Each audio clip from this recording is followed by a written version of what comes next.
Estamos aqui no Paraná, Associação Paranaense chamada APAR, com uma menina bonita aqui do meu lado esquerdo aqui, ó, Evelyn. Ela hoje vai conversar com a gente sobre a lição 10. A lição 10 fala sobre corações partidos. Partidos. Como é que o coração fica partido, pessoal? O que pode provocar o partir do coração, a dor do coração? Hoje nós vamos estudar sobre isso. No texto-chave diz: o ladrão vem apenas para furtar, é isso? Me ajuda? Para matar, destruir, é isso. Eu vim, disse Jesus, para que tenham vida e tenham a vida de modo pleno, plenamente, é isso? O que diz o pensamento, o pense nisso? Pode ler para mim. Jesus era o médico do corpo da mesma maneira que era o da alma. Interessava-se em todos os aspectos de sofrimento que lhe apresentavam e proporcionava alívio a todos, havendo em suas palavras o efeito de um bálsamo suavizador. Isso era que Jesus fazia, certo, Evelyn? Ele, em contato com as pessoas, ele era um bálsamo suavizador. Agora, vamos para o tópico 1. Tópico 1 fala sobre corações feridos. O que você tem a comentar sobre isso entre as primeiras palavras dessa lição, desse tópico? Que as famílias aqui, seria maravilhoso que todas as famílias ao redor vivessem de acordo com a vontade de Deus. Mas houve uma família, um membro de uma família que entrou em desacordo com a vontade de Deus. Quem foi ele e que família foi essa? Então, na primeira pergunta... O que aconteceu com a primeira família? A primeira família aconteceu que um dos irmãos matou o próprio irmão. Quem era o irmão e quem era o outro? Caim? Quem matou foi o Caim. E quem morreu? Quem morreu foi o Abel. E como ficou a família nessa situação? Ficou muito... abatida. Arrasada, né? Arrasada, exatamente. Eles não sabiam não tinham ideia do que é a morte. No capítulo 8, 4, verso 8 de Gênesis, revela, por meio de Caim, que ele sentiu ódio a ponto de matar seu irmão. Ele não queria obedecer a Deus. É isso? Não queria obedecer a Deus plenamente e cumprir as exigências específicas. Ele foi teimoso, né? Ele foi teimoso. Às vezes a gente é teimoso. É. E você? Às vezes você é teimoso. A teimosia pode nos levar a atitudes inconsequentes e, às vezes, irreparáveis. Não é isso? Foi o que aconteceu com ele. Muito bem, na pergunta B, nós encontramos um outro contexto. Não mais é Caim, não mais é Abel. Quem aparece agora? O que aconteceu com que família? Com a família de... Família de Abraão. E me fala aí, o que aconteceu aí? Então, o que aconteceu, que causou tristeza e sofrimento, foi que Sarai, Deus deu uma promessa para Sarai. Ela não acreditou? Ela não levou isso muito para frente e resolveu... resolver do jeito dela. Resolver do seu próprio jeito e contratou uma serva para poder dar um filho a Abraão. E o resultado disso deu o quê? Deu dor e sofrimento, porque a mulher engravidou e se sentiu superior à própria dona. E aí feriu o coração da dona da casa, que era Sarai. Aí aconteceu, né, dela ter que expulsar. Mas, Evelyn, veja que quem provocou o problema não foi Deus, em nenhum momento ele provocou. Quem provocou o problema aí? Foi a própria Sara, né? Sarai. Às vezes a gente em casa cria problema para os pais. Os pais estão tranquilos. Não sei se é você, tá? Aí você vai arranjar um namorado escondido, uma namorada escondida, começa a chegar tarde à noite, começa a criar problema para os pais. E a Sarai também estava tudo certinho, ela quis dar o jeitinho dela, né? E virou confusão. Foi isso? Muito bem. Esse tópico fala de... Ela não confiou em Deus. Não confiou em Deus. Esse tópico fala de corações feridos. 2 corações ficaram feridos aqui, os da família. Vários corações ficaram feridos, da família de Adão e os da família de Abraão. Muito bem. Assim concluímos o tópico 1. E agora passamos para o segundo tópico. No segundo tópico, sobre o quê? Cura personalizada. como posso fazer uma cura personalizada? Na realidade, existem problemas específicos, onde pessoas sofrem por problemas que precisam ser curados. E aqui Jesus vai mostrar, através da sua palavra, como ele cura as pessoas. O que diz o texto? O texto diz: dê um exemplo de um jovem que começou a trabalhar consigo mesmo. Que tipo de atitude ele teve ao enfrentar os próprios irmãos que haviam injustiçado terrivelmente no passado? Um exemplo... Quem foi essa pessoa? Um exemplo foi José. Mas assim, o que aconteceu? Que ele foi injustiçado? Como é que... Então, os irmãos dele, os próprios irmãos, foram fazer ele de escravo, né? Venderam o próprio irmão. E quando ele se tornou governador do Egito, ele não revidou. Não revidou o mal que os irmãos tinham feito. Ele apenas perdoou. Ele perdoou o passado. Muito bem, muito bem. Então, cura personalizada, quer dizer, foi a pessoa de José que operou esse processo de cura. Muito bem. E como Jesus agiu e pensou quando foi maltratado por seus irmãos? Saiu brigando? Não. Não. Como ele agiu? Fala pra mim. Ele não fez nada, né? Ele ficou na dele, assim, porque ele não quis revidar o mal que os irmãos dele estavam provocando ele, pelo simples fato dele não ser igual a eles, os outros irmãos. Então, quando a gente não reage negativamente ao sermos ofendidos, nós estamos deixando claro que não somos idênticos àqueles que estão agindo dessa forma negativa contra a gente. Perfeito? Tá. Aqui nós temos também uma missão que Jesus teve. A missão que o capacitou a desenvolver todo esse trabalho desafiador com as pessoas que estavam erradas e dando um exemplo também às pessoas que estavam erradas de qual seria o caminho certo. Jesus tinha uma missão que o capacitou a superar as atitudes desafiadoras e erradas dos outros. Que missão é essa? A missão, o Espírito do Senhor estava sobre ele. Sobre mim. Para fazer o quê? E ele ungiu para pregar boas novas aos pobres. Enviar a missão dele que veio ao mundo. Perfeitamente. E assim, pessoal, nós vemos que Jesus veio para curar. Curar o que tem cegueira espiritual, curar o pobre de espírito, curar os quebrantados de coração. Ele veio para curar. Ele tem curas personalizadas para cada caso. E ele também pode curar a mim e pode curar a você. Que Deus nos abençoe. Vamos agora ao terceiro tópico. Terceiro tópico sobre o quê? Cuidando de outros. É fácil cuidar dos outros? Quando as pessoas são teimosas, dá vontade de cuidar? Não. Não dá não, dá vontade de deixar lá, né? Mas Jesus não é assim como a gente, né? Existem instituições que trabalham curando pessoas. Vocês sabem disso. Curando, ajudando pessoas. Aqui nós temos a Unicef, né? E existem caminhos para que você seja protegido por esses órgãos e essas instituições que ajudam pessoas. E quando a gente se comunica com esses órgãos, nós devemos ser claros. Se queremos ser cuidados, né? Se quero me inspirar a fazer coisas melhores, com depoimentos e tudo mais, ou quero falar, que envolve outros aspectos. Agora eu faço uma perguntinha para você. Tá pronta?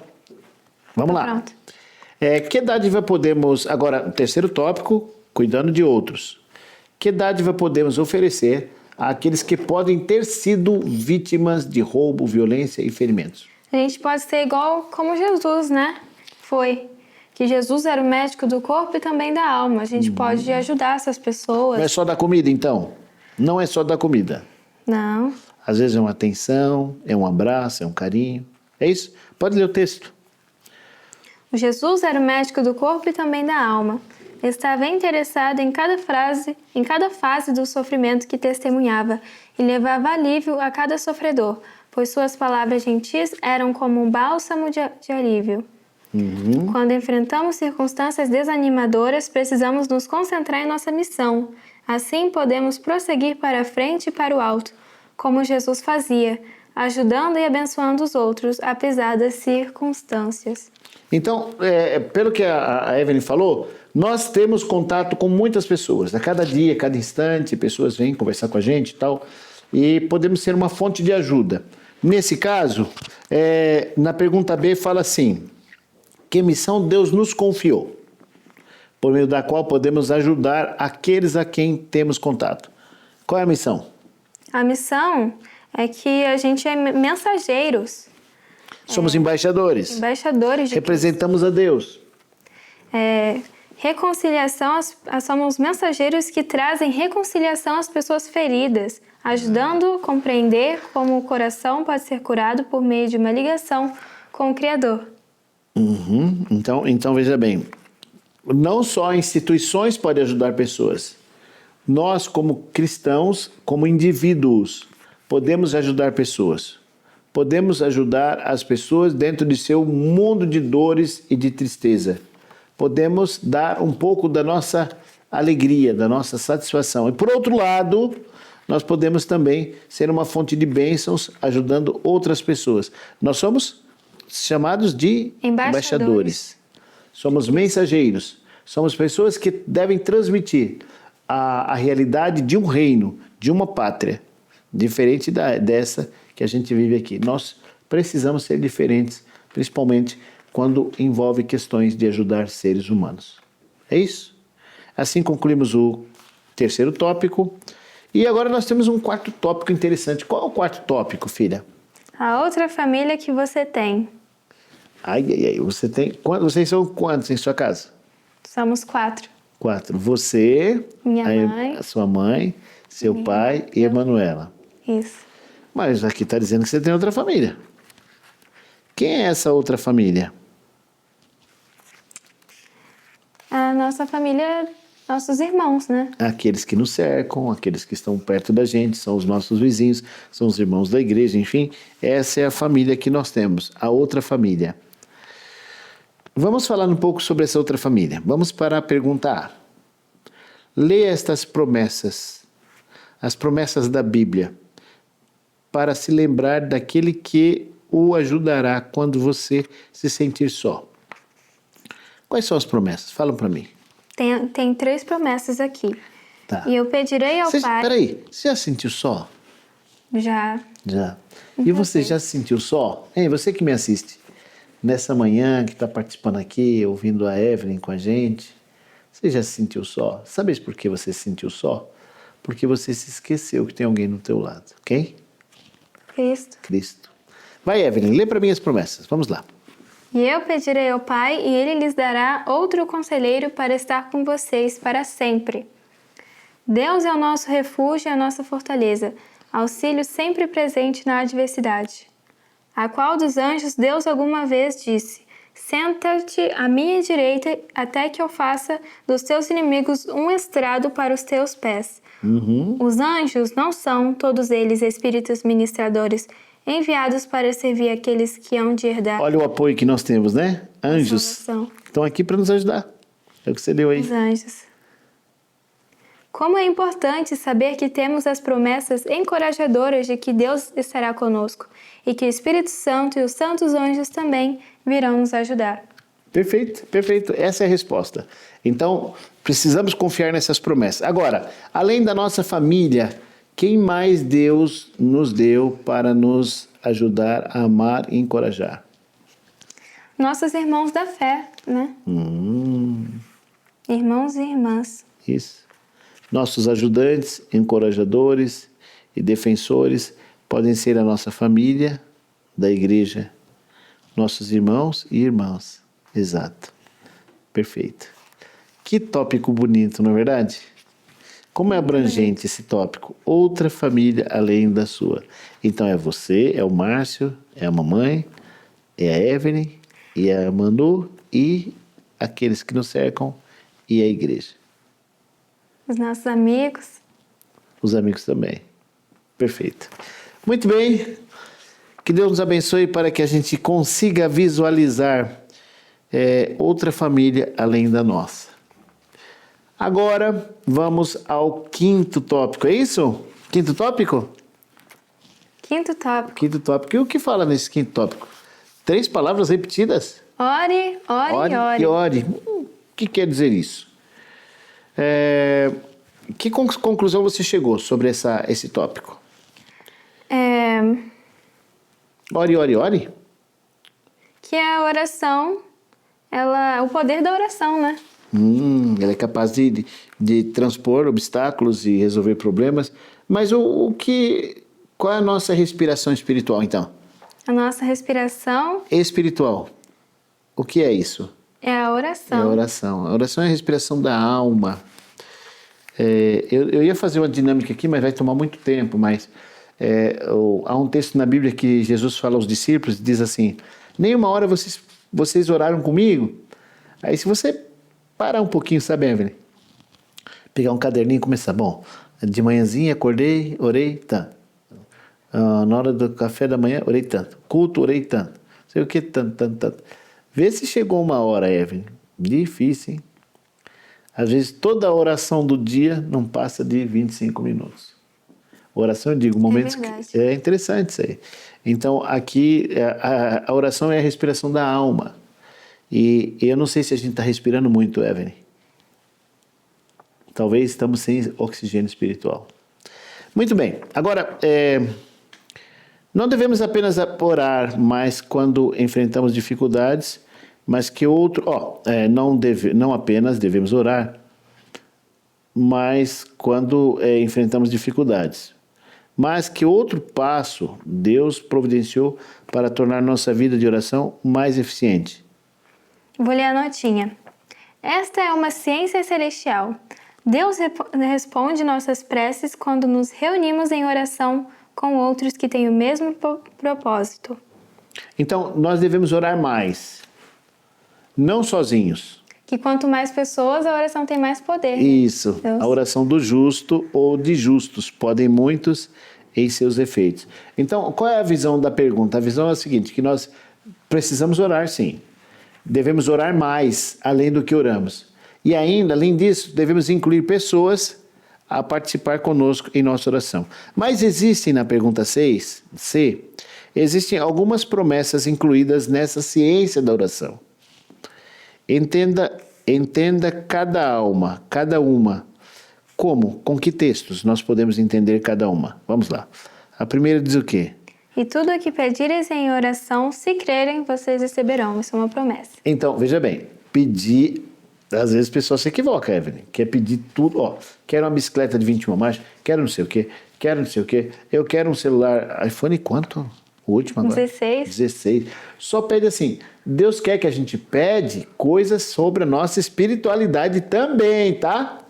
E o pessoal só fica pensando em comida, em celular e tudo mais. Isso aí tá equivocado. Tá. O que mais? Pedir o quê? Não andem ansiosos, não é isso? Não andar ansioso, porque a gente confiar, né, no poder da oração, no tempo certo que Deus... Exatamente. Portanto, confessem seus pecados uns aos outros e orem pelos outros. Então, aqui nós encontramos uma moral nessa história, né? E qual é a moral da história que nós encontramos? Que Deus nos ajuda quando estamos em apuros. Deus quer nos ajudar em todos os momentos, e principalmente nos dias e nos momentos de apuros. É o que diz a nota. Lembre-se de que Deus é mestre em consertar o que está quebrado. E às vezes nós quebramos, né? Nós aprontamos. Com os pais, com a escola, em vários lugares. Mas Deus quer nos dar essa visão, pessoal. Essa visão moral de uma história de que quando nós, como pessoas, nós queremos ser curados e queremos curar pessoas, corações partidos, corações doloridos, machucados, nós podemos fazê-lo com a ajuda do nosso Senhor. Por isso, o X da questão é esse, é que Jesus é o médico do corpo e nós podemos ajudar as pessoas com os tratamentos naturais, mas também podemos ajudar a alma das pessoas, a sua psique, a sua luta, a sua tristeza. E nessa lição nós podemos atender com carinho aos corações partidos. Seu coração está partido? Você tem passado por alguns problemas que não consegue solução? Será que a gente já teve o coração partido, né, Evelyn? Talvez todos nós temos um pouquinho de coração partido para ser resolvido. E eu vou te indicar uma pessoa que é capaz de curar esse coração. Quem é essa pessoa, Evelyn? Deus. É Deus, é Jesus Cristo. Que Deus te abençoe. E na semana que vem estaremos de novo com vocês com mais outra lição. Evelyn, obrigado por estar com a gente aqui. É um prazer enorme estar aqui. Por 2 vezes você esteve conosco e agora estamos chegando perto da conclusão desta lição, deste trimestre. E foi um prazer ter você de novo. E até a próxima. Que Deus nos abençoe. Amém? Amém. Até lá, pessoal.